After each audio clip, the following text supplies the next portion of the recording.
দুইটা মেয়ে যখন সিগারেট খেলো তখন স্বরাষ্ট্র উপদেষ্টা যে বক্তব্য ওটা কেমন ছিল, বললো যে কেউ সিগারেট খেতে পারবে না, কিন্তু ওই দুইটা মেয়েকে যে 200 লোক মব ভায়োলেন্সের শিকার করলো ওইটা নিয়ে উনি কোনো কথা বললেন না। তার মানে কি? তার মানে কিন্তু উনি এভাবেই আমাদেরকে উস্কে দিলেন যে ঠিক আছে, যার যেটা করা দরকার সে সেটা করুক। তার এই বক্তব্য আমাদেরকে হতাশ করেছে। এবং তাই না, যখন 5ই আগস্ট এক স্বৈরাচার সরকারের পতনের পরপর যখন গণভবন থেকে বিভিন্ন দাড়িওয়ালা ছেলেগুলো যখন আমাদের সাবেক প্রধানমন্ত্রীর অন্তর্বাস নিয়ে নাড়াচাড়া করছিল এবং এই অন্তর্বাস দেখে তারা খুব আনন্দিত বোধ করছিল এবং তার বিছানার উপর শুয়ে যখন তারা খুব আজে বাজেভাবে ছবি দিচ্ছিল, তখন থেকে তো দেশের অবস্থা শেষ হয়ে গেছে, তাই না? দেশের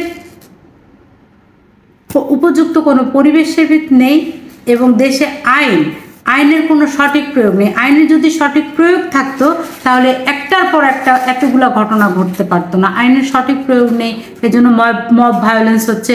আইনের সঠিক প্রয়োগ নেই, এই জন্য একজন মাদ্রাসার শিক্ষক তিনিও এখন ধর্ষণ করার জন্য চেষ্টা করছেন। তারা ধরা হলে তিনি কি বলছেন আমার উপর শয়তান ভর করেছিল। শয়তান দেখেই তো তুমি এটা চেষ্টা করো, ভর করতে হয় নাকি? এর তো শয়তানি। এরা দাড়ি আছে, টুপি আছে, দাড়িওয়ালা টুপিওয়ালা সব মানুষ তো আর ভালো না। এরা হচ্ছে দাড়ির আড়ালে, টুপির আড়ালে এরা এক শ্রেণীর শয়তান থাকবেই, যারা মেয়েদেরকে ধরে ধরে এই ধরনের ধর্ষণ করার চেষ্টা করছে আর বের হয়ে আল্লাহ আল্লাহ নামে জিকির করে। এটা কি এই যে সম্প্রতি আপনি যেটা বললেন যে ঢাকা বিশ্ববিদ্যালয়ের একজন ছেলে একটা মেয়েকে তার ওড়না নিয়ে, তার হিজাব নিয়ে বা তার ড্রেস আপ নিয়ে মন্তব্য করেছে, পরবর্তীতে তাকে পুলিশ গ্রেপ্তারও করেছে, আবার তাকে ছাড়িয়ে আনা হয়েছে, এটা কি এরই ফলশ্রুতিতে ঘটেছে? হ্যাঁ, এটা তো একটা কারণ অবশ্যই, কারণ সে তো জানে যে এখন তৌহিদি জনতা তার পাশে থাকবে। এই কারণে সে ওই বোনটার ওড়না যেখানেই থাকুক, তুমি তাকাইছো কেন? ওই ভদ্রমহিলার ওড়না যেখানেই থাকুক, তো ওর তো তাকার দরকার নেই। কেননা আমাদের পবিত্র কুরআন শরীফে আমাদের আল্লাহ তাআলা আমাদেরকে সূরা নূরের 30 নম্বর আয়াতে এটা স্পষ্টভাবে আমাদের বলে দিয়েছেন যে হে বিশ্বাসী পুরুষগণ, তোমরা তোমাদের চোখ এবং লজ্জাস্থান সংবরণ করো। ভদ্রমহিলা কিছু না পড়লো, তার দোষটা তো তার সাথে। এই লোকটা কি করলো?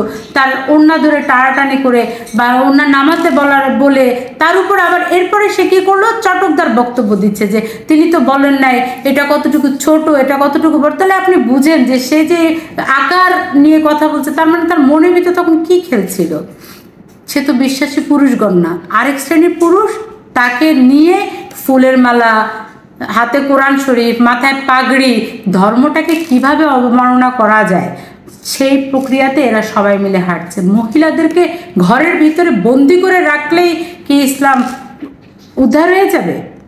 তারা তাদের চোখটাকে সংবরণ করে না, আর মহিলাদেরকে এভাবে করে যাচ্ছে তাই ভাবে নাকানে চুবানি খাচ্ছে। জানেন, এখন রাস্তায় বেরোলে বেশিরভাগ পুরুষ স্ক্যান করতে থাকে শরীরের দিকে, কারণ তারা তো সার্টিফিকেট পেয়ে গেছে যে কিছু হলেই তারা এখন পত্রিকার নিউজ হয়ে যাবে। পত্রিকার তো সমস্যা, এই ধরনের নিউজগুলোকে এত ব্যাপক হারে ফলো করে যে এরা ভাইরাল হয়ে যায়। এরা মনে করে বা আমার পত্রিকাতে আমার ছবি ছেপে ভাইরাল। দর্শকের ছবি